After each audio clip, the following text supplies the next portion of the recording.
Hello guys, it's Michał from Feedshaker, and today I want to work with you on recreating this beautiful kitchen in Blender. Don't forget to watch the video till the end, because I might just have a small surprise for you. Grab your cup of tea or coffee, or Red Bull, if you're watching it late at night, and let's get right into it. So we are in this situation where we found a really nice photo, scrolling through Instagram or Pinterest or maybe some other website, and now we want to use it as a reference. Of course, the first thing we need to do is model the scene, but we are not going to just jump into Blender and eyeball it. First thing we are going to do is use a really amazing tool called Google. Yeah. And of course, to be more precise, their search by image tool. We are doing that because what we need to do right now is try to find some more resources for this project. And if the image you found wasn't posted by its creators or you just simply don't remember where you found it, we can still find it by clicking this icon and dragging the image right here. Click on exact matches, and now we see all the different sources that include this exact image. For example, the first result is an Instagram post, and if we go to look at it, we can see that the architecture company is tagged right here. Now, if we know the creator, we can just find their website by googling their name, and on the website itself, just find the right project. Here you can see all the images from this house, so we are going to grab some of them that might be helpful while modeling the scene. I will put them all inside the PureRef, which is also an amazing free tool to organize your images while working on some project. If you are lucky enough, your project could also contain a floor plan, which is really helpful while modeling. And if you are working on a project for a client, then you definitely should have one. And well, if your luck is as good as mine and you couldn't find one for the project you chose, you can just give up and start crying. Or we can use other methods I will show you in a minute. That is also an option. So, if we don't have the floor plan, we are going to start our work in free software called FSpy. It will basically help us determine our camera settings. After opening FSpy, we are going to drag our image into this blank space. Straight off the bat, we will disable the dim image option to have a better view of the image. What you see right now, the 4 lines, these are called the vanishing points axes, for exactly 2 axes, X and Y. Now we need to find some lines in the image that we know for sure would go straight along those axes. So in simpler words, edges that would create a 90-degree angle if they would meet. Let's start. We can definitely place one line along the ceiling edge right here, and the other axis line along these shelves right here. Also, remember to try use edges that are further away from the center of the image. And if you can, place 2 lines of the same axis on the opposite corner, like I'm doing it right here. That way the calculations of the camera settings can be more accurate.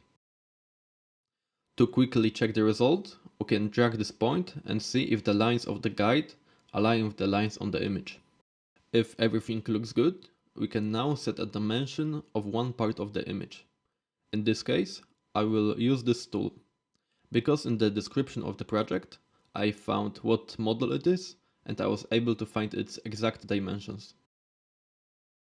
If in your project there was no information about any of the furniture, you can also try to do the same trick with Google search by image. But just crop the furniture piece you want to find, and you will either find the exact one or something similar which should also have a similar dimensions. This tool length is exactly 470 millimeters, so I will put 0.47 meters right here. We can now change this 3D guide option to box and try to fit the edges on different parts of the image to see if everything is aligned well.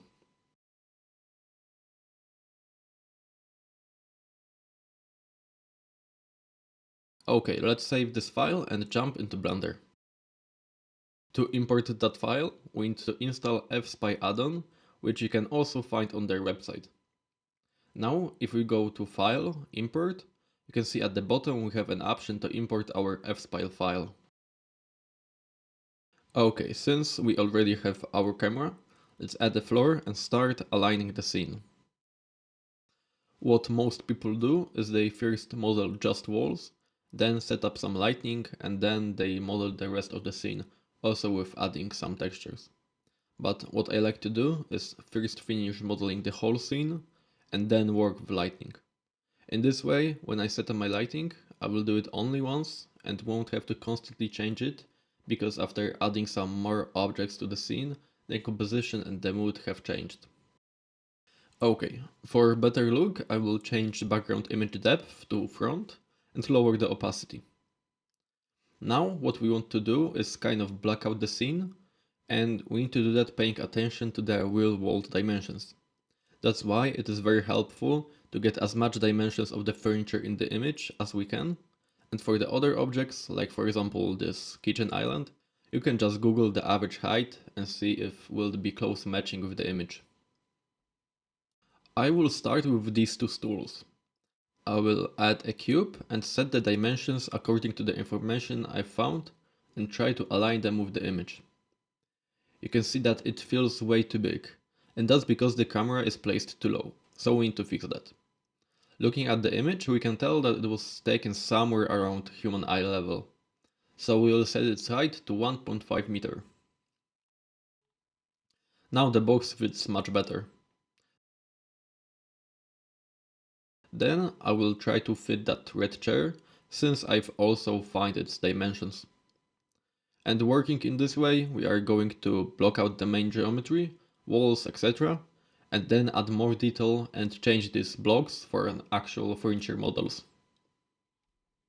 Also, when modeling walls, don't overlook the walls behind the camera. Try to match their positions according to the real project as well, because although they are not visible in your image, they still impact the lighting in your scene because they reflect a lot of light.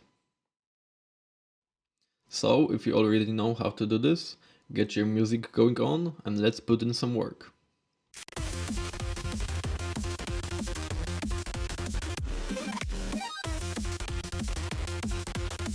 In the meantime, I will hit you with some useful tips. The first one is you shouldn't be modeling more complex models. You can see right here that I've just copied a pre-made chair model into the scene. The reason behind it is that very often you will have to spend like 1 or 2 hours to model some furniture with all the correct dimensions, and of course it has to be good quality with a decent level of detail.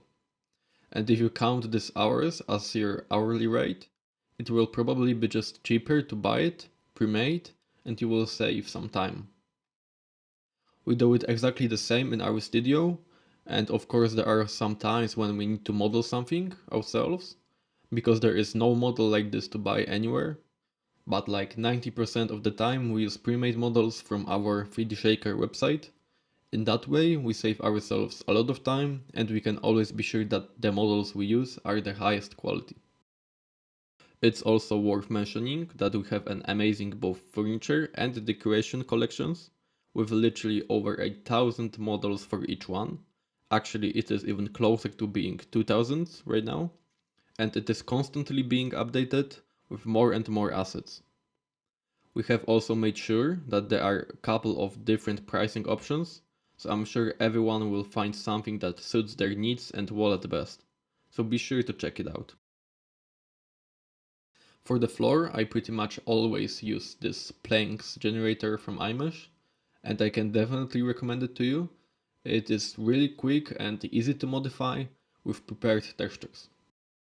And when it comes to greenery, for the majority I use Ngon add-on with all our nature assets from 3D Shaker, which comes as a pack for this add-on. But of course you can also use it without the add-on, but I highly recommend you use it with it, since it's so much easier and faster to work with, plus it has all the botanic features, so can really easy control its appearance and even add an wind animation with just one click.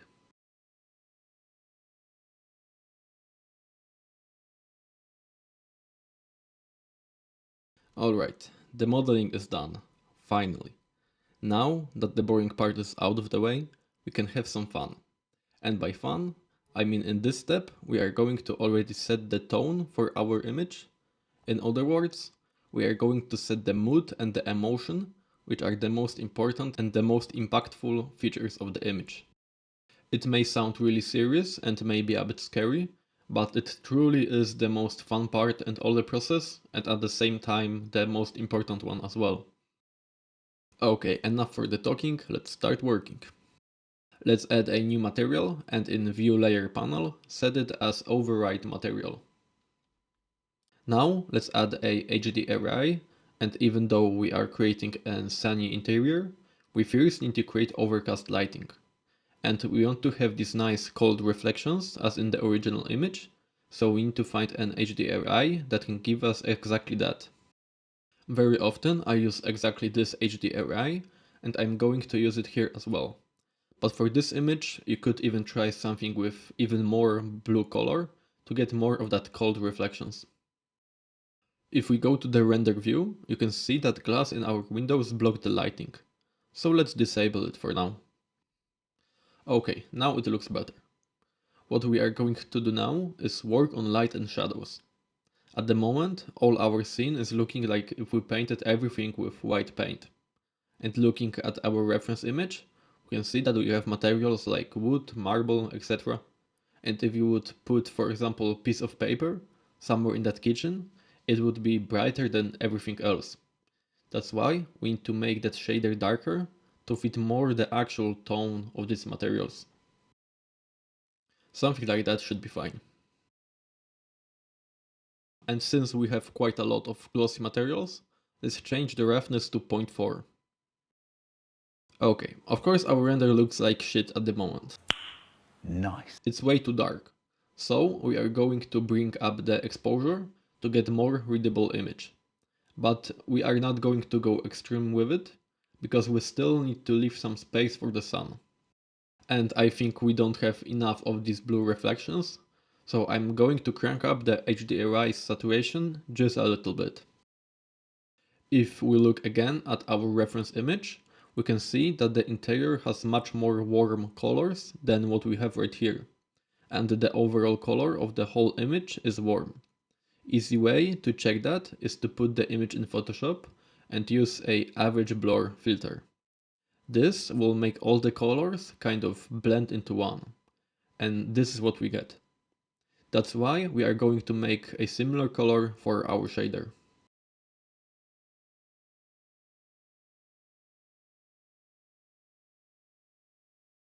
Now I think it is good time to add sun. We are going to adjust its rotation to have the shadows in similar way as in our reference. We are also going to increase its power and add just a little bit of yellow color. For now, I will also disable the curtain, just to get more similar feeling to the reference.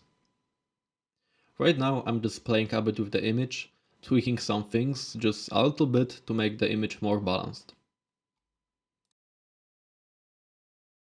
One important thing we are still missing are those tree shadows in the foreground.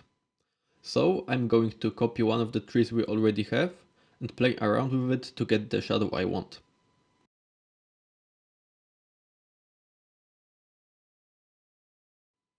Same for the other side.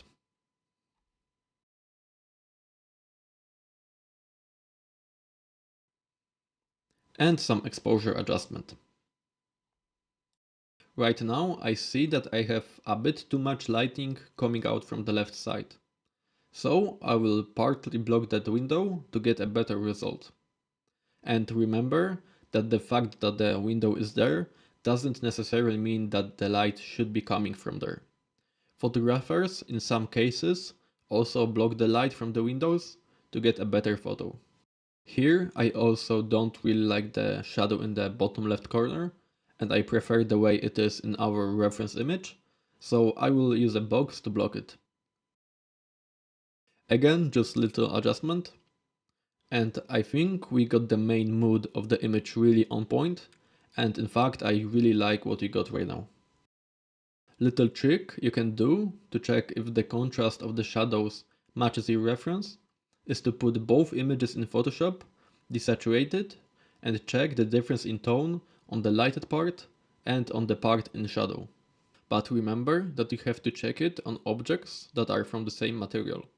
So for example, I can't do it on this shelf here, which is white, and this black oven. But I can check it, for example, on this marble table, trying to avoid the darker color veins. And we can see that the lighted part is around 170 and the shadow part is around 80. So if we round up the number, it would be around 100 in difference. Right here it is 230 and 130, so pretty much exactly 100 in difference. 110 and 210, so again 100 in difference. Okay, now let's check it on our render. 150 and 50. 210 and 100. So we've pretty much got it bang on. I think at this point we can already add some optics like bloom. But I'm not a fan of built-in Blender bloom, so we can either do that with an add-on called Photographer, which is a really useful tool, or we can do it using a compositor node setup I've already showed you in previous tutorials called Better Bloom, which is available free to download on its author's Gumroad.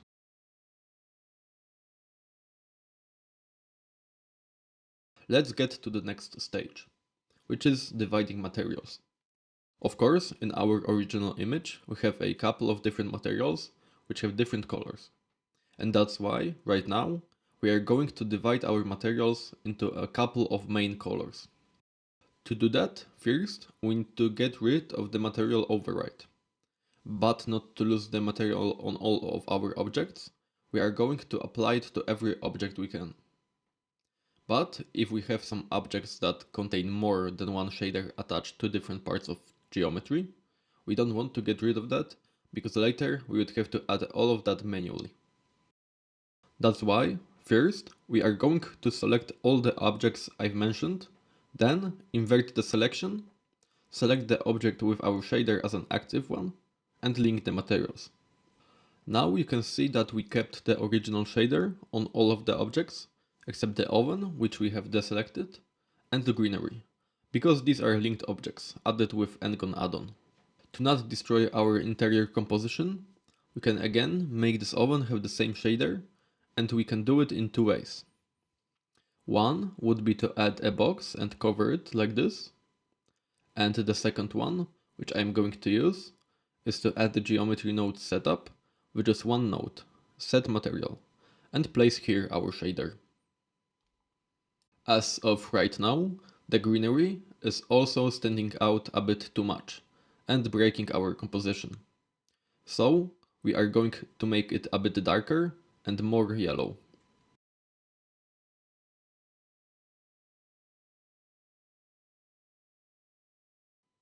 Again, to help our composition, we will add a different shader to these ferns. Right now, I can also show you an overall shader setup for the plants. Let's make the color more green, saturated, and darker. Here, you have to remember that very often the color of the greenery is actually more yellow than green. Here, you should also make it darker than you would think it should be.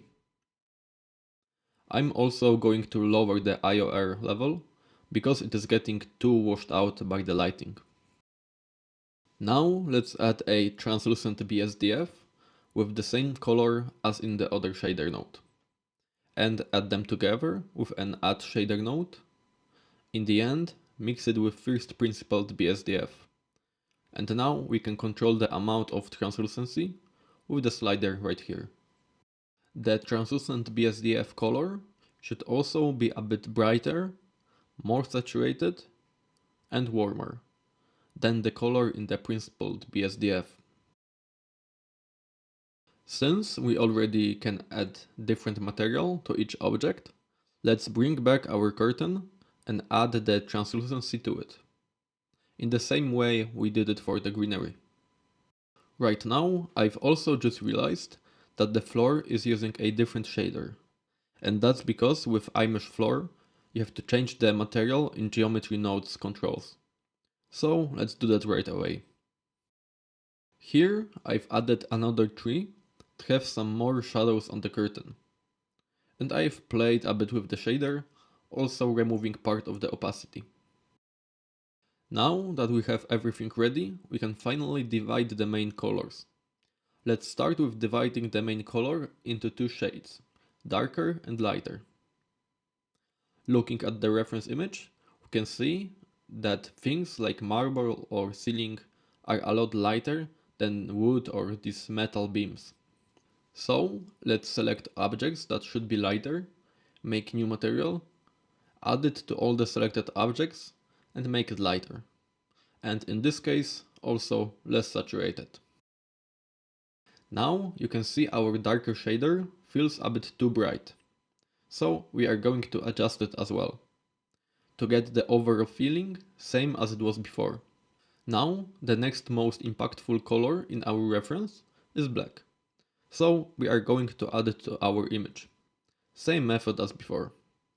For this color, I am also going to lower the IOR to make the black color more deep. Next in line would be this red chair. We can divide the color even more. Let's now make an even whiter shader. And shader for the lower part of this table. After dividing these colors, I can see that now we need to make the sunlight a bit more saturated. And the shader for the metal. We can also add a separate shader for wood, because I think it needs to be a bit more red. Blue reflections seem to have faded away a little bit, so I'm going to increase the HDRI saturation even more. Here I was again playing with the scene, balancing it, even adding some nodes in the compositor to increase the contrast. If you feel like your image is ready, perfectly balanced, and you're happy with it, now is a good time to give your eyes a 5-minute break, to let them rest a bit. Then come back to your image and see if there is anything you would change. It's a good habit to take a short rest from time to time, because our eyes are getting used to what they see pretty quickly, and we can miss some mistakes we made. That is also the reason why this stage of setting the mood and the composition for the image shouldn't take too long to make the best creative decisions. After some small changes, after the break, our scene is fully ready to add some textures.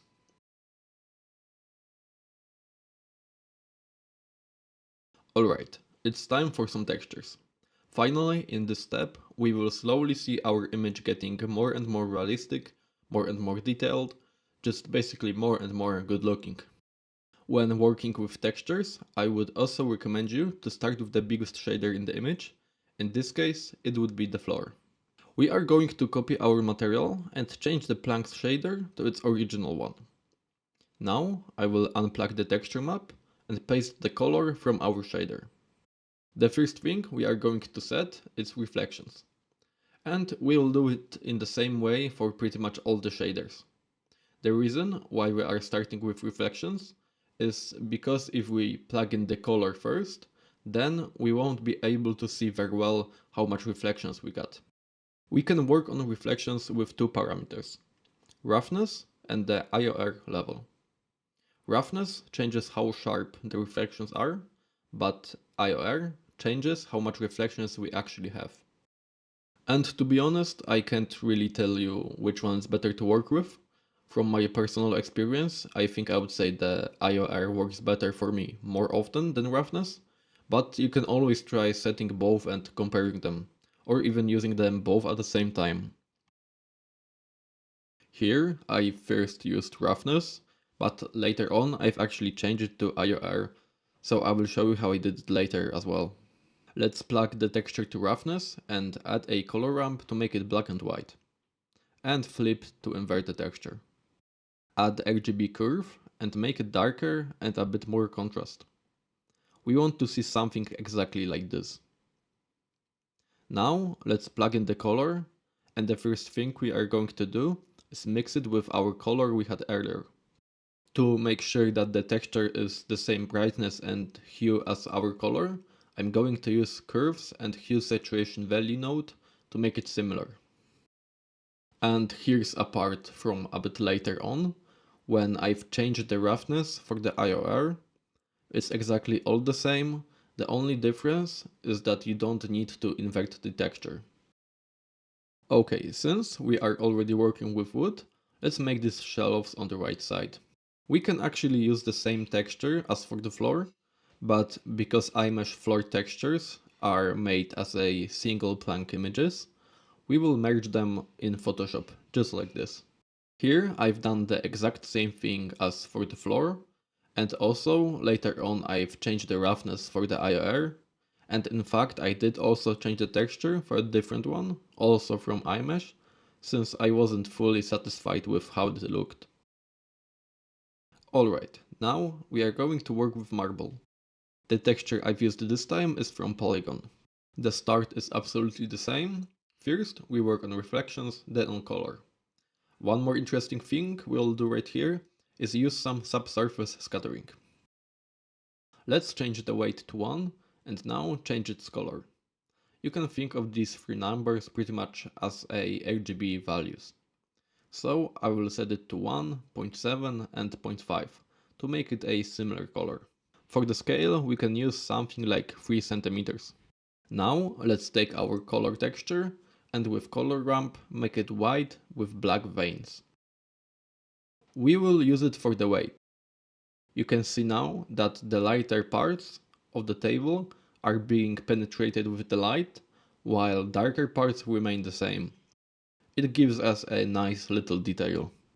All the other parts of the image you can do in exact same way. That's why right now I will show you how to work with the leaves on this fern right here.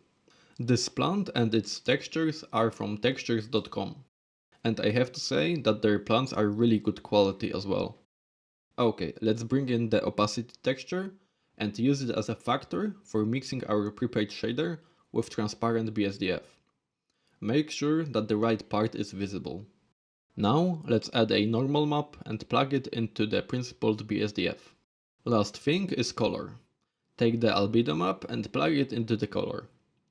For now, we can plug this shader straight to the output without any translucency to match the texture to our color we had. And the final texture is translucency color. We can actually plug it to the principled BSDF shader for now, just to match its color to our RGB color we've prepared. We can again plug the mix shader to the output, adjust some things if we need to, and it's done. For the rest of the time I was working in exact same way, finishing all the materials, maybe adjusting exposure just a little bit if I needed to. Also doing some changes, like I've changed the curtain model, or like I've mentioned earlier, I changed the wood texture for the shelves on the right. One more thing to show you right here, I've turned the glass back on, added a standard shader for glass, so white color, zero roughness, and transmission on 1. And important thing, I've disabled the diffuse glossy and shadow rays to get the exact same lighting as I had.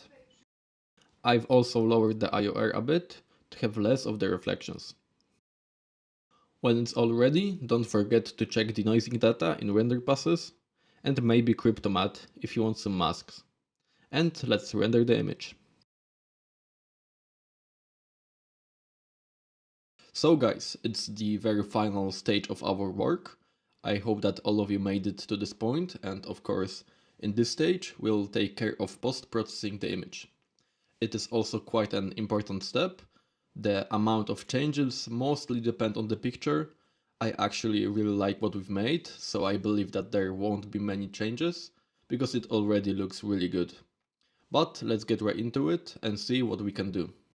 Okay, let's first save our noisy image, then go to Compositor, add the denoiser and save that image as well. By the way, in this particular scene, if I were to render it again, I would probably render it with the glass collection off, and then just render the region where you can see the windows with the glass back on. because the glass here really actually gave us quite a lot of noise, and it would be much faster to render it separately.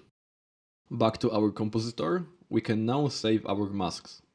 So add the CryptoMatte node, plug the image into it, and then plug the peak socket into the output. And you will get something like this.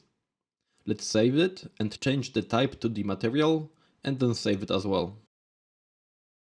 Okay, let's put our noisy image to Photoshop, put the denoised one on top of it, add mask, and invert it.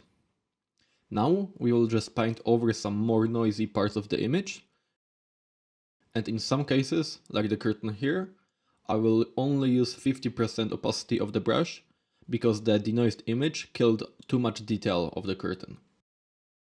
When we are done, we want to export our image for Magnific AI. So let's halve its resolution and save it. Now it's time for some AI magic. Let's go to Magnific and change its type to upscaler. Add our downscaled image, scale factor leave as 2, optimized for change to films and photography, prompt leave empty, and finally change engine to Illusio. For the first generation, we can leave all sliders as 0. Second one, we will set creativity for 2 and HDR for 1. Third one, creativity 4, HDR 2. And the last one, let's set creativity for something like 6 and HDR and resemblance at 1. Let's save all the images and put them in Photoshop.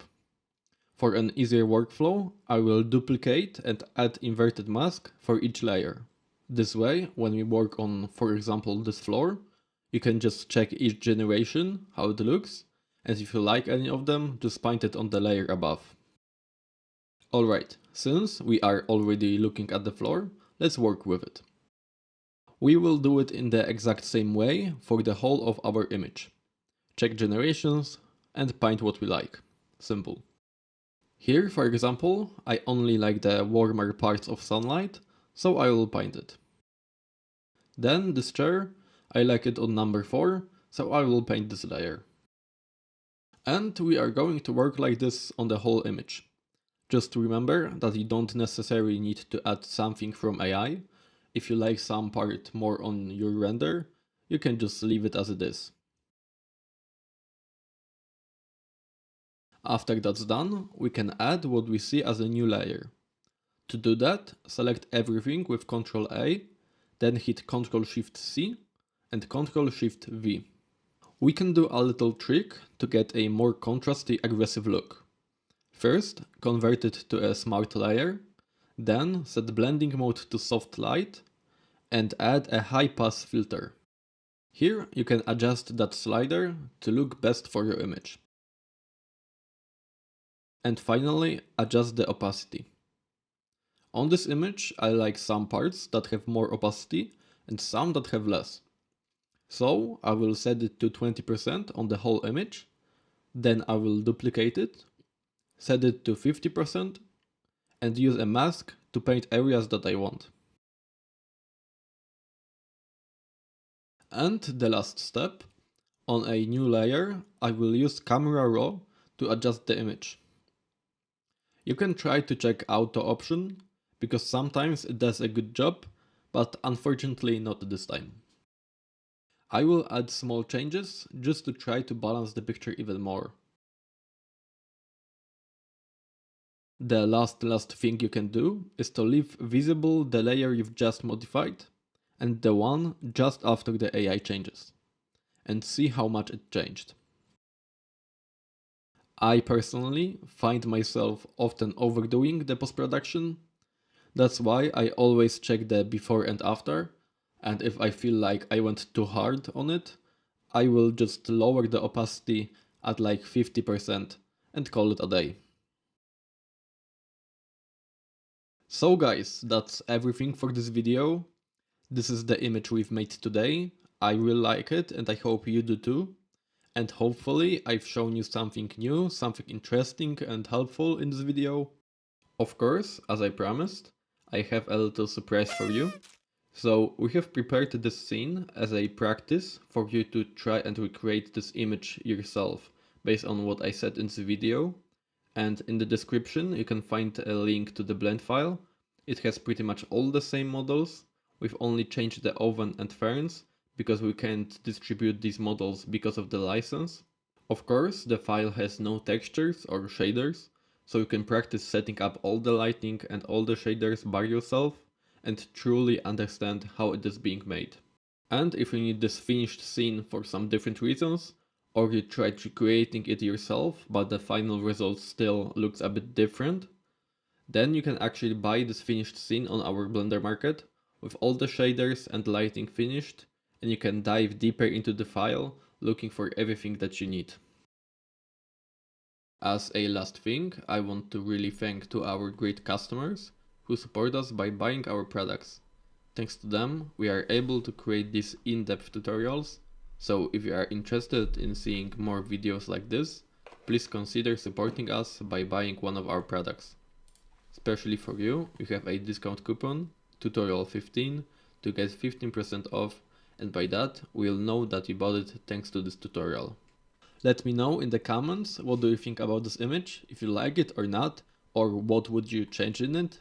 And if you have some suggestions on what you would like to see in the next video, also feel free to let me know. We have prepared a little animation using this scene as well, so if you want to check it out, head out to our Zorro Studio Instagram page. Finally, if you like this video, be sure to leave a like and subscribe, and I see you guys in the next video. Bye!